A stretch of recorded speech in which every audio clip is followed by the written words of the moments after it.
Hi guys, good morning. Dahil keto diet tayo today, for the second day of keto diet. So, gawa tayo ng isang banyerang gulay.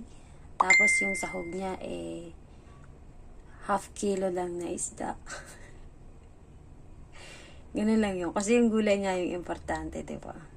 So, kahapon, nagsinigang ako. Ganun din karami yung gulay na nilagay ko. Same gulay lang din.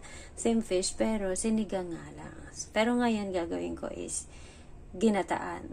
So, parang pakbit siya, pero ano lang yan,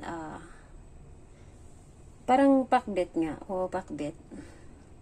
Pero maraming gulay na hindi kasama sa pakbit. Nilagay. So, pinagalo-halo ko at tinubos ko na rin lahat ng gulay sa fridge.